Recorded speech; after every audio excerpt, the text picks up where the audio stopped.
relied on looking at where could new voters or unlikely voters be, and how can we build a field campaign and use data integration and technology at our disposal to actually increase the number of new voters while trying to get a particular percentage of these likely voters, but knowing that in some places we probably didn't make sense for us to spend more money in places where we knew that his voters were staying with him. So that's how campaigns use this kind of information. We really use it to understand how is the electorate moving or not moving, and how does that compare to how we plan on winning, right? And how do we need to spend our money, and how do we need to reallocate our resources?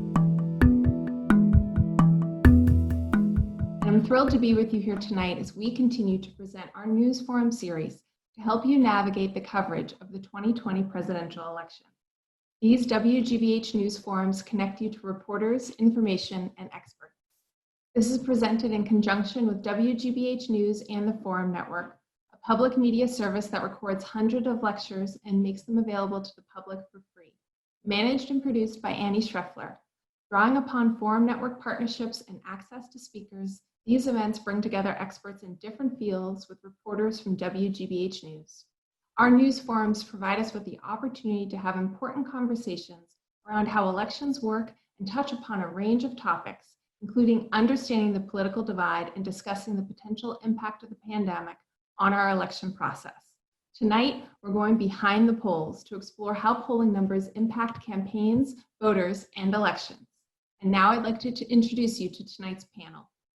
Gary Langer is the founder of Langer Research Associates. He's an internationally recognized public opinion researcher with expertise in analysis of political, policy, economic, and social attitudes, questionnaire design, and survey methodology. Gary, a longtime director of polling at ABC News and my former colleague, has overseen and analyzed more than 750 surveys on a broad range of topics. He's also a member of the board of directors of the Roper Center for Public Opinion Research, a trustee at the National Council of Public Polls, and past president of the New York chapter of the American Association for Public Opinion Research. Wilnelia Rivera is president of Rivera Consulting, a movement-building firm that inspires and enables social change. She's a political strategist, urban planner, and project management professional. Previously, she was the political campaign strategist for the Ayanna Pressley congressional campaign and is a past Mel King Fellowship recipient at the MIT CoLab, where she focused on public policy research. Recently, she was recognized by Boston Magazine for her movement-building plan for social change and democracy, and what it means for women of color to be the pioneers of the movement and democracy overall. James Pindell is a political reporter at the Boston Globe, covering his 6th presidential election. The Washington Post called him the insider's insider for his coverage of New Hampshire politics. He's the only reporter to cover both the Iowa caucuses and New Hampshire primary as a beat for local outlets. During the 2008 elections, he was the editor of a startup called The Politicker and worked for the Des Moines Register, the New Hampshire Union Leader, Campaigns and Elections Magazine, and the Indianapolis Star. And our moderator for tonight is Laura Colarusso, the digital managing editor at WGBH News. In her role, Laura oversees the newsroom's digital strategy, coordinates breaking news coverage, and edits everything from feature stories to video packages. She also is the author of The Thread, a weekly newsletter that comes from the heart of our newsroom. Prior to joining WGBH News, Laura was a member of the Boston Globe's editorial board and a reporter at Newsweek, where she covered immigration and campaign finance. She began her career in Washington, D.C., covering the Pentagon and Congress for a variety of publications. Please welcome our distinguished panel to the screen. Thank you, Kate. I also want to welcome our audience this evening and thank our panelists for being here. Before we begin tonight, let's set the stage a little bit. We are less than 80 days away from what will probably be one of the most intensely scrutinized presidential elections in modern American history. Which party will control the Senate is also up for grabs, but poll after poll is telling us that former Vice President Joe Biden is ahead in this race. In fact, I think you'd be hard-pressed to find a poll or an article about polling data that says President Donald Trump is going to pull off the win on November 3rd. That holds true whether you look at national level data or state level numbers. But a poll is a snapshot in time, and some polls are better constructed than others. In 2016, we had a similar scenario where poll after poll was showing that Hillary Clinton was in the lead. Polling aggregators and forecasters were telling us there was a high likelihood that she was going to win. But despite all of that data and some certainty from political pundits, that obviously didn't happen. So tonight, our goal is to delve into polls and pull back the curtain a little bit on how the numbers you read about in the news are derived, how to interpret them, and how to determine whether they're from a reputable source. We also have a unique opportunity to take a look from the other side and see how campaigns view polling and incorporate them into their work. With that in mind, I'd like to start with Gary. And this is actually a question that a number of our attendees have written in about tonight. So Gary, if we could just start looking back a little bit to 2016. Were the polls wrong, or was it more about our interpretation that was imprecise? Sure, Laura, thanks. And thanks everyone who's joining. I'm happy to answer that and to look forward to the session tonight. Let me start with my own work. Our ABC News Washington Post poll in 2016, our final estimate, had Hillary Clinton winning the winning the popular vote, I should say, by 4 percentage points. She actually won the popular vote by 2 percentage points. So we interviewed 2,000 people or so for that survey and estimated within 2 points on the margin of what about 130 million we're going to do. That's about as accurate as this kind of sampling gets. Most good quality national polls were about as accurate, but the polls predicted the popular vote, not the electoral college. And in retrospect, we could have stressed that these can be different outcomes, as rare as that may be. What misinformed us in 2016, I think, were the electoral college estimates created by various political prognosticators. These were created through a sort of synthetic process of probabilistic projections based on state polls, a number of which were not accurate. State polls could have done better. They faced challenges. Additionally, the processors or repackagers of these data who whipped it all together into a prediction of who's going to win the electoral college may have exercised greater due diligence in which data they included. We were all subjected that summer to these projections. Hillary Clinton has a 86% chance of winning, a 79% chance of winning, a 92% chance of winning. No polls said that. This was as I say, synthetic projection based on a whole bunch of polls, some good and some not so good. And I think that is one of the key takeaways we should talk about tonight. Not all polls are created equal. Good survey research is a serious, expensive undertaking that requires a great deal of expertise. Sometimes we see a number and a percentage sign and we like to run with it. I like to say that running with data is like running with scissors. It's easy to get hurt. We have to stop and check out the way by which these numbers were obtained. Can I just follow up real quick on that? Because you mentioned national versus state level, and the national numbers tended to be more accurate. Given that the president is selected by the Electoral College and state by state is really the game, what value do you see in having national level polling on the presidential election? So there are two games, if you will, in an election. We cover two things, the campaign and the election. The campaign is about who gets the most electoral votes and wins the Electoral College. The election is about a much broader issue of the country coming together to evaluate where we're at, where we want to go, under whose leadership, with what policies. It's a pretty profound quadrennial event. And the polls cover that, I think, better and more importantly than covering the outcome that we're all going to find out anyway, which is who's going to win. And indeed, if you think about it, there is one thing about an election we will all know in the fullness of time, and that's who won. The one thing however, we will not know unless we go out and measure it is how and why that occurred, what the country is telling us, what we're coming together and caring about. And covering those, I think, is the higher purpose of pre-election polls, and we shouldn't lose sight of it by over-focusing on the horse race. I know it's easy to run to the horse race. It's the compelling result that we all want to know about. And it can be, and the good horse race polling is accurate just before election day.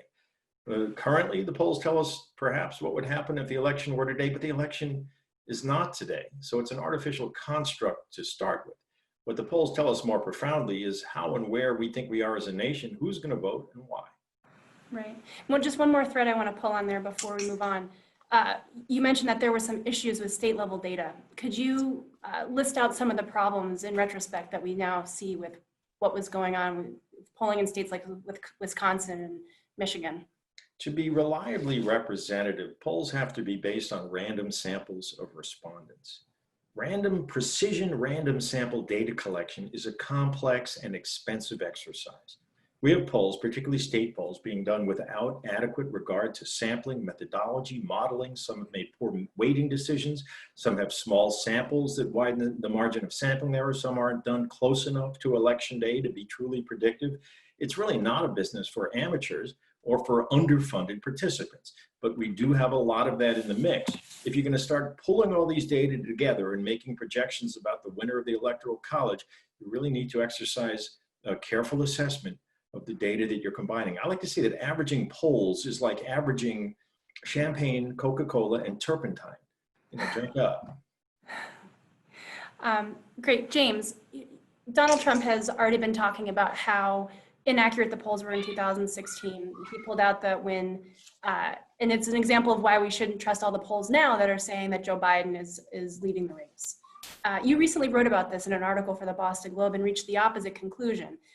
What evidence are you seeing that gives you confidence that this time around things are more accurate? Well, confidence that things are more accurate is about as hopeful as saying what Gary said, that we'll know the winner at the end. Hopefully we know the winner at the end of this election year, the way things are shaping up, who really the real winner may be, which actually gets into the topic at hand here. But, Gary can walk you through the nuts and the bolts of how some pollsters have improved. But the fact of the matter is, in the 2018 midterm elections, the serious polls, and we have to separate them from the unserious polls, which we probably could walk through different categories of, internal polls of what campaigns do for public consumption, and it's basically spin, as well as crappy media polls, along with serious media polls or serious polls in general. But for the serious polls in 2018, a lot of them were were pretty dead on.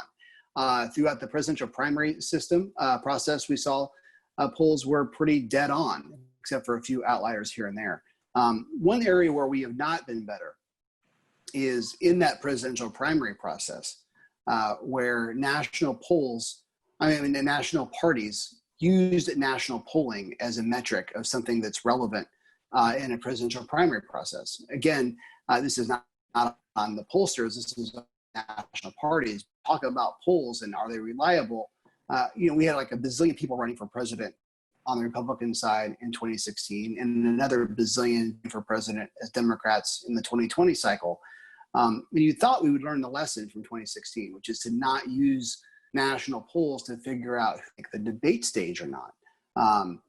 If these candidates are running, showing up in places like Iowa, New Hampshire, South Carolina, Nevada, why are we polling them entirely? Why are we asking folks in California, which will make a large chunk of that survey if we have a really well sampled poll?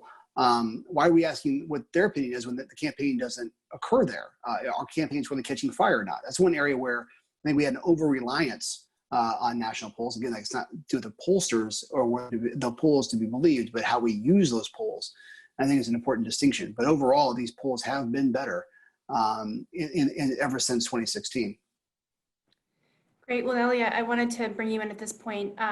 We have, before Ayanna Pressley, Representative Ayanna Pressley unseated an incumbent, there were polls showing that she was down by double digits.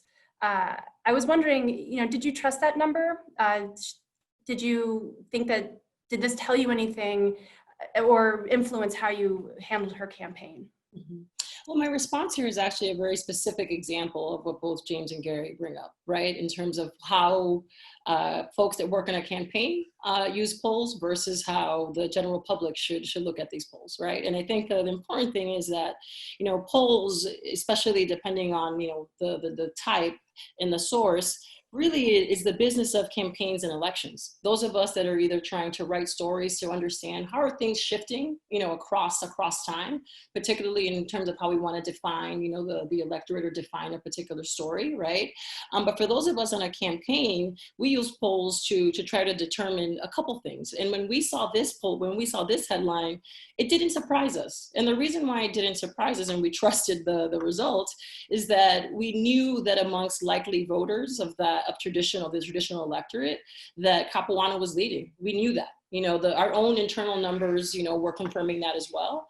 But, our campaign design was actually relied on a different strategy. We relied on looking at where could new voters or unlikely voters be, and how can we build a field campaign and use data integration and technology at our disposal to actually increase the number of new voters while trying to get a particular percentage of these likely voters, but knowing that in some places we probably didn't make sense for us to spend more money in places where we knew that his voters were staying with him. So that's how campaigns use this kind of information. We really use it to understand how is the electorate moving or not moving, and how does that compare to how we plan on winning, right? And how do we need to spend our money, and how do we need to reallocate our resources to communicate to voters, whether that's through TV or through radio or through regular canvassing.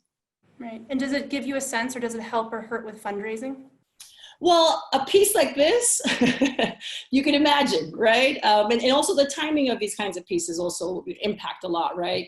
A lot of times campaigns, we definitely do use this as a way to create a story for how our momentum is building or not building, right? Obviously, when this came out, for a lot of what the messages this shows particularly is for those that are party insiders, right? Volunteers, activists, donors that are that were on the fence at this time and like, do we take this leap with everybody else, or do I stay back, right? Because this poll came out maybe 5 or 6 weeks before Election Day, when people were starting to believe in the possibility that maybe this could happen. But let's be clear, many folks still within sort of the establishment were still, I don't know if this can actually happen. This isn't like the primary in New York. This is Massachusetts, right?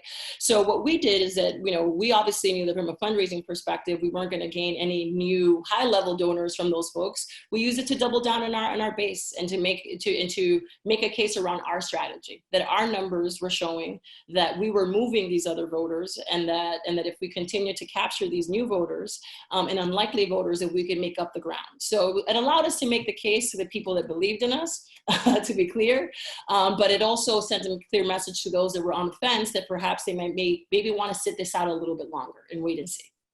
Got it. Go ahead, Gary. If I may, I think Wilnelia makes a really great point that it's worth keeping in mind when we think about election coverage. The media tends to cover elections as if they're about changing people's minds, as if people are like trying to decide whether to vote for Joe Biden or Donald Trump. And that's really not very much at all the case. Really, elections are not about changing people's minds, but about motivating your voters, identifying and motivating your voters to turn out for you, and identifying and demotivating the other candidates' voters from turning out for them. It's a different strategy, and polls are used for that. But if a poll is done that just recreates the last election, assuming everything is going to be the same this time, it will miss the boat. And part of the art and the challenge of pre-election polling is estimating who's going to show up. And you have to use your best methods to get there. And if you blow it, you'll get a bad estimate. All right. Well, speaking of creating polls, Gary, I think you had one out today for ABC News and the Washington Post where you talked about, or where you found that Biden holds about a 12-point percentage lead over Trump among registered voters. So I was hoping we could start there. And there was another poll that you did recently that I wanted to ask you about a little bit. But I was hoping we could start there and talk about how you came to those numbers, how those numbers came to be. If you could walk us through briefly the steps of putting a poll together. And then talk about, so we have these numbers, how should people interpret what you've put together? Sure, and I have to say that the horse race result, we had Biden ahead by 12 points among registered voters and by 10 points among likely voters, is to me one of the less, if I may say, interesting pieces of information in this poll. There's a lot more richness and depth there that is worth looking at and talking about. When we do the first phone call for an ABC News Washington Post poll, every residential or personal cell phone in the country has the same probability of ringing. That's what makes it work. It's a true random sample of the nation's population.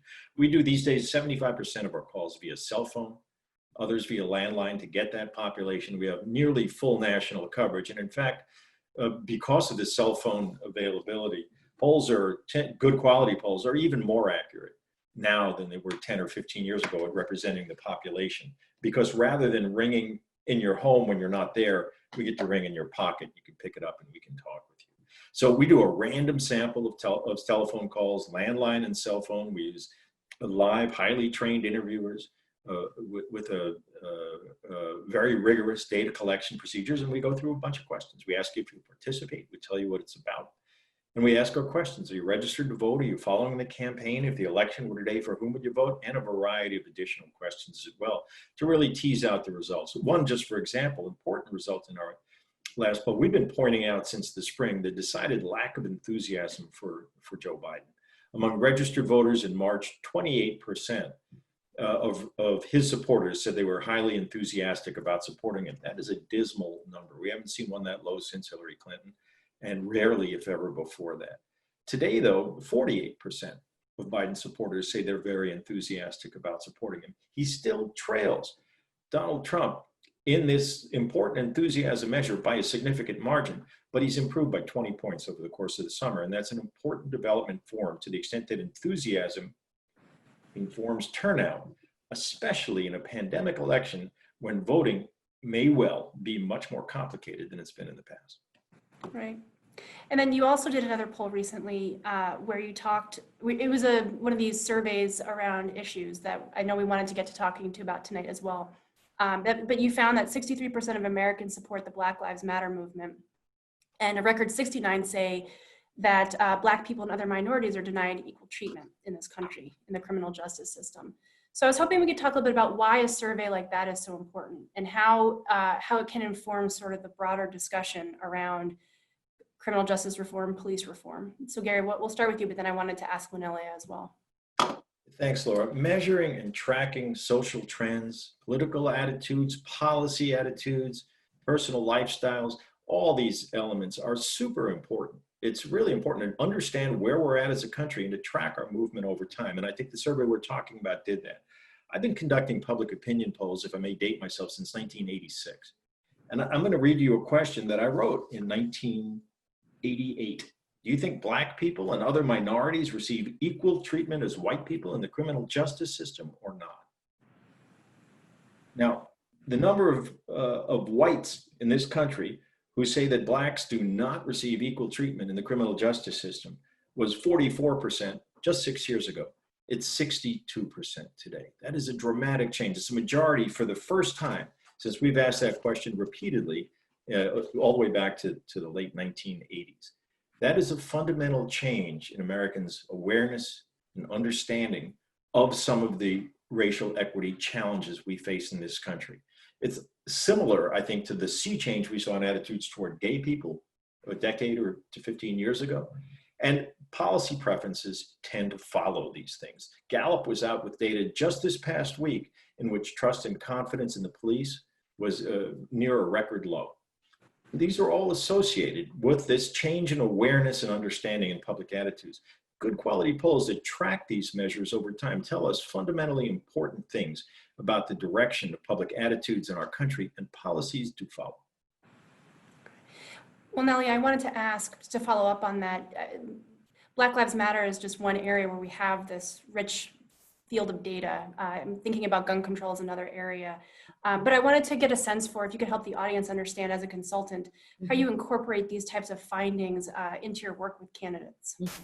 I mean, I think for our work, particularly at Rivera Consulting, and I think for consultants like ourselves that are looking for opportunity elections where perhaps, you know, the outcomes that folks think are impossible could be, especially if the data is there. What these kinds of polls really show us is really, it shows us value shifts and value trends, right? I mean, why that's important for us as a consultant sort of strategy, and also looking for these opportunities, is that a lot of times the kinds of issues that the candidates that we support are issues that tradition says are not popular, right? Or the polls like the, or the public opinion polls like this say that they're not popular, right?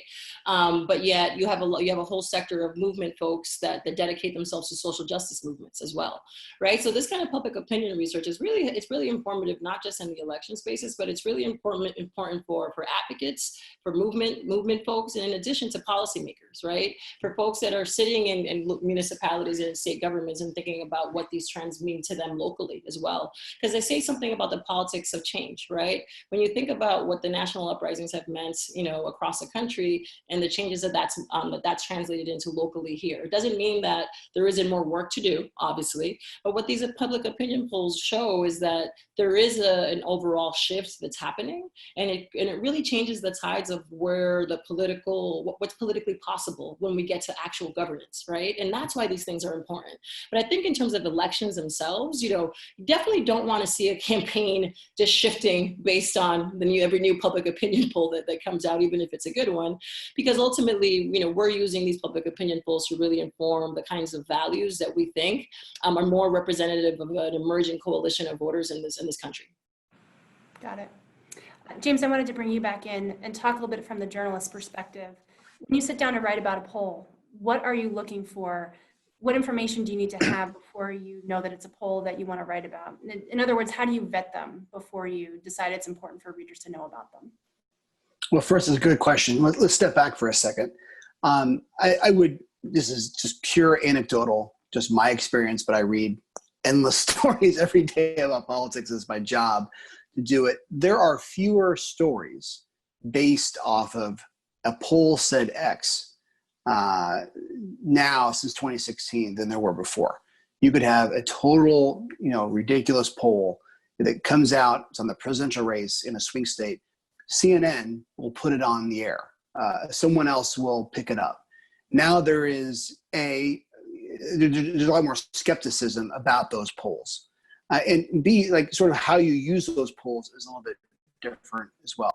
I am very reliant on credible polls. Gary and Wilnelia both mentioned how important it is to see trend lines playing out. For me, it's not so much now during this pandemic, but it would be to see something on the ground. Don't know if that's anecdotal or not. That's interesting that this is being brought up, or it's interesting that these types of people are at this event, elderly, younger, minority, whatever you want to pick it.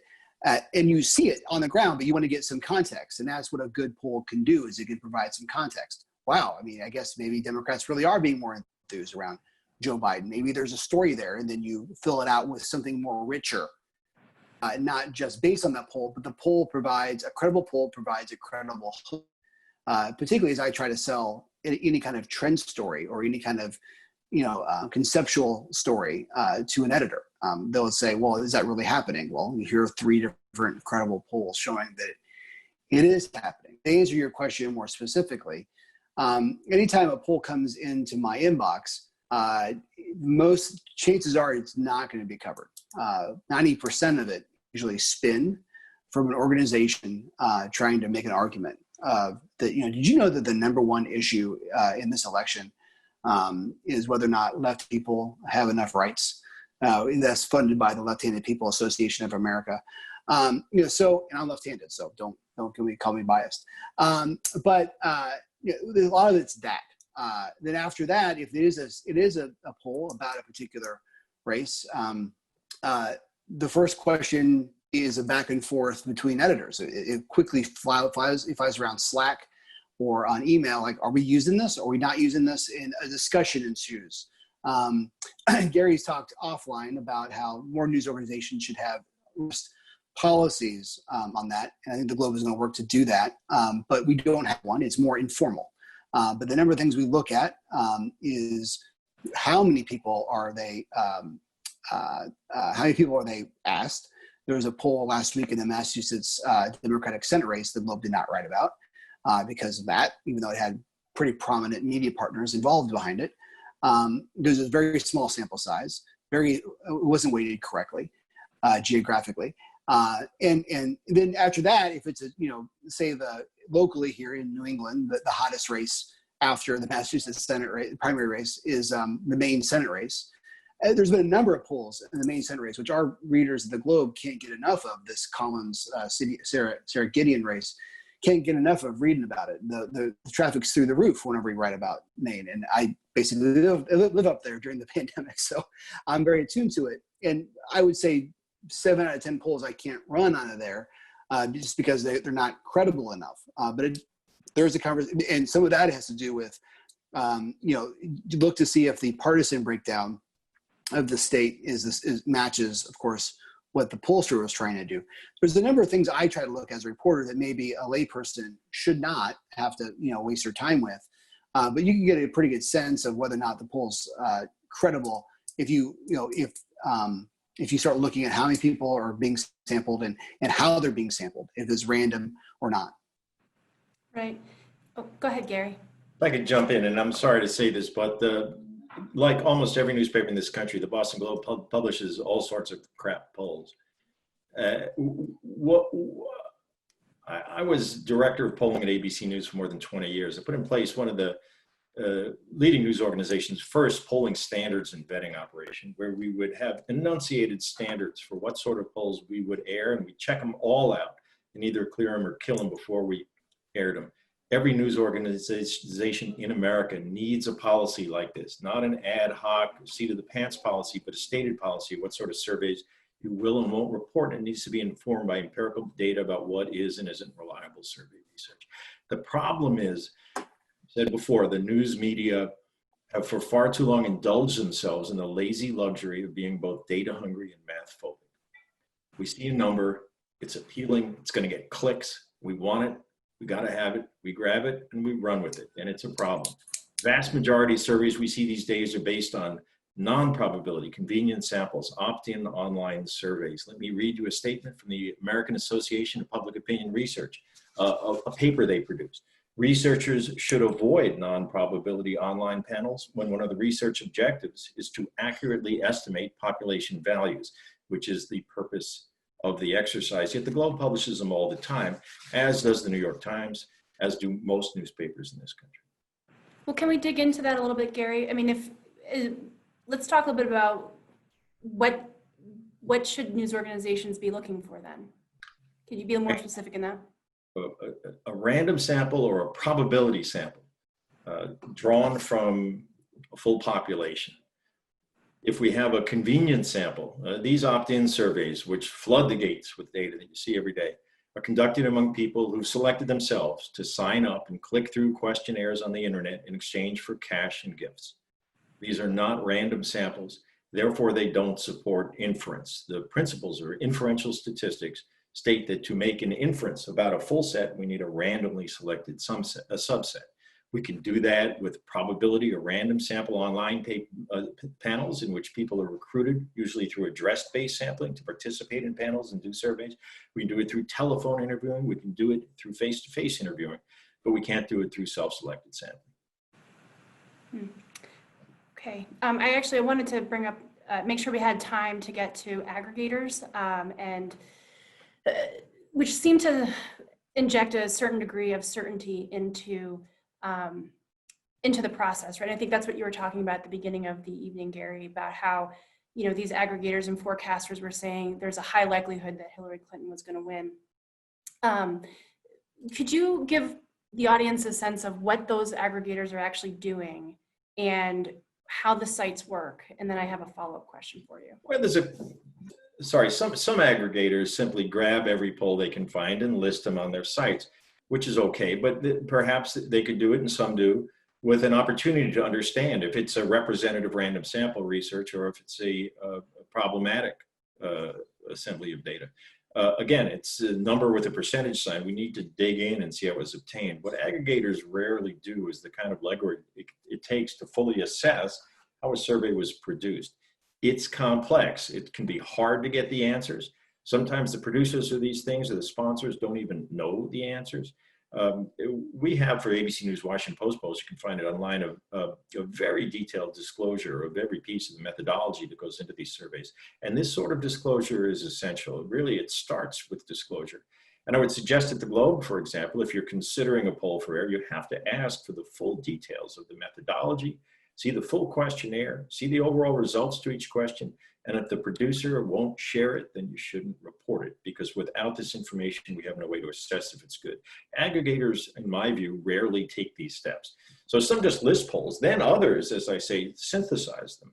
They pull them together, they add them up, they run probabilistic projections, and they use them to produce results, and results that the polls themselves haven't said. And that, as I said previously, average, reliable, and unreliable data and therefore produce a challenged, difficult, and ultimately problematic result. So would you say the general public should not pay attention to aggregators? Well, Is that something that should not be a part of their media diet? since what these aggregators do is generally focused on pre-election estimates of the horse race, I think that it's largely receives an over focus because there's so much more in depth that we need and want to know from these surveys. So to go in and see a whole boatload of estimates of who's going to win, the one thing we're going to find out, without really understanding the deeper value of what we're trying to learn here, which is how and why, I think is a fairly empty exercise. On the other hand, these things get audiences. They get a lot of clicks. Let's not forget, these things happen because people click on them. And I hate to say that they're reducing polls to clickbait, but to a certain extent, that's what occurs. And maybe we all bear some responsibility for clicking on them. We're going to have to transition to audience questions soon, but I want to give Wilnelia one last question here about either the aggregators or polling in general. Do you think that they, in some ways, when they show that your candidate is way up or way down, keep people from voting? I was sort of struck by a tweet from Joe Biden the other day where he encouraged people to ignore the polls, but register to vote. And so I just wanted to get your take on whether or not the polls can have an adverse effect on voters getting out to vote. I mean, my answer on this is going to be similar to the aggregators, and I will come back on that, but I want to answer your second question. Your question first is that it's pretty anecdotal how it affects voters. So, most voters are going to, if they're going to vote, they're going to make a choice. The most important part is making a plan to vote, right? And even more so in this particular environment where you're planning to vote has been completely upended in terms of the how. Right. And the reason why campaigns don't like it is because, again, if folks recall what I said earlier, is that when you see polls that say, we're going to win big, it gives a sign to donors, it gives a sign to volunteers and activists that we got this in the bag. So if you're a campaign manager, you're trying to motivate the troops to go out there one more time, and you see all these polls, you're like, forget about that. No, we got to keep on going. You almost don't want folks to see polls, right? So from a campaign perspective, it makes 100% sense, but from a voter perspective, it doesn't. And and this goes back to the piece around the aggregators as well. I think voters need to understand that, polls and what the media writes about it or doesn't write about it, they can be either, if they're sound, they can be informative. And if they're not, they just feed curiosity, or they're feeding the larger culture of what we're all up against at this point, let's be clear. And the reason I say that is that in politics, we've created this culture where we need voters to be social science experts to vote on their values. No, we need voters to vote on their values, have conversations with themselves and their neighbors about what it is that they want. Right? And let's get out of this business of trying to predict who the winner is, because as much I'm a sports fan, picking who's going to beat the Celtics, next game is not the same as picking who's going to lead the country. Right? It doesn't take the same kind of preparation, right? For instance, for me to prepare for today's event, I had, people on my team sending me polls and Slacks throughout the day to just make sure that I had relevant information before I came on today, right? So this is what I do for a living, right? I should not, in what I do for a living is to take those numbers, to simplify it, but not to simplify it, to connect to where people's values are, so that they can make a choice based on who I think I want them to be voting for. So I just wanted to sort of bring that all together, because I think we put too much on voters to use this information to make their choice, right? And really what we need to be thinking about is, how do your values align with candidates? Great, thank you. Great, so we're going to start with audience questions. The first one is for James from an anonymous attendee. James, as a consumer of news, what are your best pieces of advice for people who are reading stories about polls to make sure that they're getting the right information from the stories? First, consider who's writing the story in terms of what news outlet is writing it. So let's say that for number one, because while that seems very broad, a lot of Americans, most of Americans, or I don't know the percentage of Americans now, are getting their news from Facebook, and they aren't really polls at all. They're just a random fake news site that randomly made up a poll that occurred. So look who wrote the story, and whether or not you find that place to be credible or not. That could solve a huge, huge part of it right there. After that, this is on the reporters, but the reporters need to, if it's a credible poll in particular, they shouldn't write about it if it's not, they need to tell you the margin of error. They need to tell you how many people they surveyed. They need to tell you how they surveyed them. Was it likely voters? Was it random folks? So why? And they need to point out any flaws if there are any flaws in it. And until I see that, those like that detailed for me as a news consumer of other outlets, I don't even know what to do with it. Obviously, if it's a reputable news organization, a reputable polling organization that I know of, and I did see that their poll was, I may then go back and check myself. And I would probably believe that if a reputable news or a reputable polling outfit did a poll, then it's probably that probably is detailed, and I need to go further in as a reporter to do that. But I would be looking for those particular elements. And obviously, and this is just total anecdotal and maybe not even fair, if the numbers seem wildly off, they're probably wildly off, though they could be pretty exciting. So you have to probably have a healthy dose of skepticism if they seem like kind of crazy.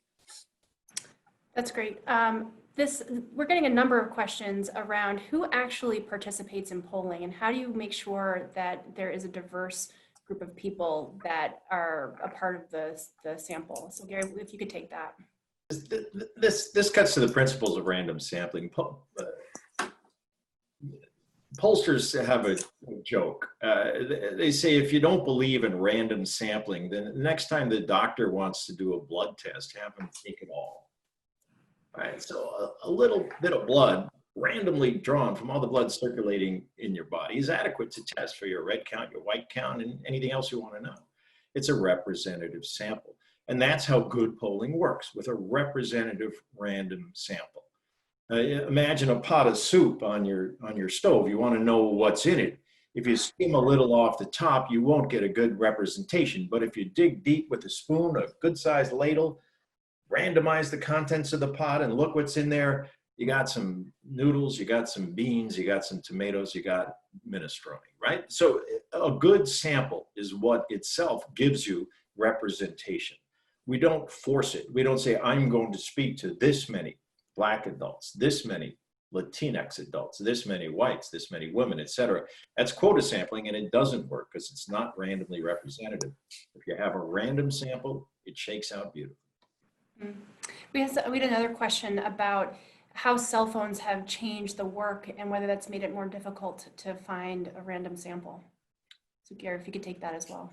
Yeah, so cell phones have actually improved our work in many ways. There was a lot of concern early in the day of how we're going to include these in the sample, but we can include them. We know, again, a beautiful thing in this country is we know every working area code, we know every working exchange, the 3 numbers after your area code, and we know every working block, the last 4 digits there. And we know this for cell phones, and we know it for landlines alike. So we can randomize and call every possible one. A challenge in the early days with cell phones is people were less accustomed to using them for general phone communications when they still had a landline at home, and it costs more to get participation, to get people to participate with us. Either there was a need to pay an incentive, or it took more calls to get participants. But the cost curve is flattened considerably because people now use cell phones for virtually all of their, not virtually, for all of their telephonic communications, and they're perfectly happy to talk with us. So we get higher cooperation. The cost curve is flattened. We can include lots of cell phones, and the beauty of it is, in the old days, we would call folks who were not home a lot, younger people, or racial and ethnic minorities, people who are harder to get at home. They're off working in difficult shifts and all the rest. When we have a cell phone, we can get them where they are. And we have more representative samples now than we did before the cell phone days. It's a real advantage for us. We know this. There's something called the design effect. It's the amount to which a poll is weighted to true it up to census norms. Design effects on good quality polls are much lower now than they were 10 and 15 and 20 years ago, because we include these robust cell phone samples. Wilnelia, Joseph Levita is asking, do you believe that polls have too much influence on how elected officials lead? On elected officials, that's a very particular question. I think generally they do. I do think that particularly, polls that focus on, sort of issues. One of the polls that we tend to pay attention to, especially elected officials, to are exit polls after elections. That's a different type of poll, right? It's when people are coming, well, obviously it's going to mean something very different actually now in this environment, now that I think about it, actually. Be interesting to talk about that, Gary, actually. So what I would say is that in that case, I'm sorry, I lost my train of thought actually. Can you repeat the question one more time?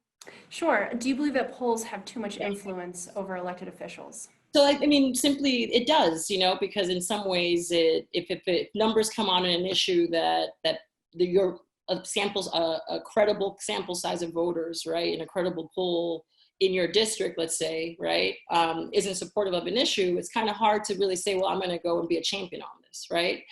So I do think that sometimes polls do hold, legislators in particular, elected officials accountable, right?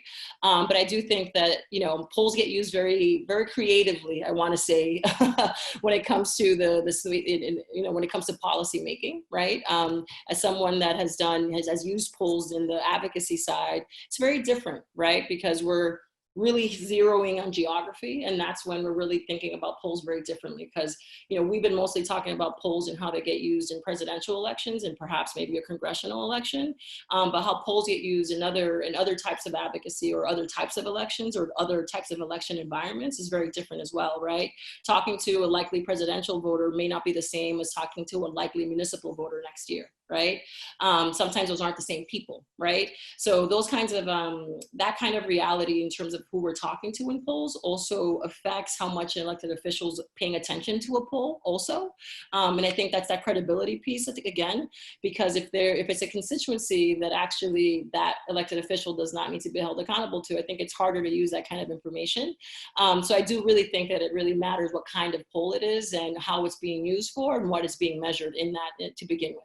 Go ahead, Gary, you're muted. I think this is a critical point. And if we ask, should we trust the polls? It's sort of like asking, should we trust the news? Whereas the news these days can be anything from what you read on QAnon or what you read on Reddit or what you read on Facebook to what you read in the Financial Times or in The Economist. Right? It's not one thing. And what we really need to do is to differentiate and to evaluate how these data were collected and what they mean and tell us and whether we can rely on them. I don't think polls should direct policy. I think a politician who let that happen would be clearly craven and would be punished for being so. But I do think that the public, with their attitudes honestly, neutrally, and reliably measured, deserves a place at the table. And that's what good quality, meaningful, serious polls provide them in a unique and I would suggest irreplaceable way. So I think it's a shame and a problem that the real contribution of serious research gets damaged by all this noise from all this really severely suboptimal research, often produced to promote somebody's candidate or agenda or point of view, get someone's name in the paper to promote a product. It's really hazardous, and we need to stop and really make some serious decisions about what is and isn't good, valid, reliable social science research, because we need it. It does help our understanding and inform our policies and our politics in useful, important ways. We have a question from Ted Coltman, who's asking, political reporters often talk about internal polling, results that have been leaked to them by campaign sources. Would internal polls, or would they produce better data than public polls? Why or why not? The internal polls that produce better data won't be published. I don't use internal polls. It's been a policy of mine for a long time. I know I may have colleagues that do, but I don't. I just don't even know what to do with them in the first place. Gary has a great line about why they're produced. They have 3 elements to it. I need to remember that. That's why I'm kind of trying to stoke to say it again. But no, I mean, there's a mystery that, of course, campaigns that are most reliant to get the right data would obviously have better than public polls. That may or may not be true, but the ones that are leaked to the press are certainly not true, not the most credible. Wilnelia, I saw you shaking your head. What were your thoughts? Yeah, I was in complete agreement with James. I mean, as soon as you said you would never see the light of day, it's like, yeah, you just don't see the light of day on this stuff, and nor should the public really be seeing the light of day on this stuff. And honestly, it's commendable on James' part that he has that personal integrity in this. And but I think what's interesting about a theme that's coming up in this conversation as we're listening to Gary and James and myself is that I think part of the larger problem that these polls find themselves in is that the proliferation of data and information without any real norms around how we're using that, right?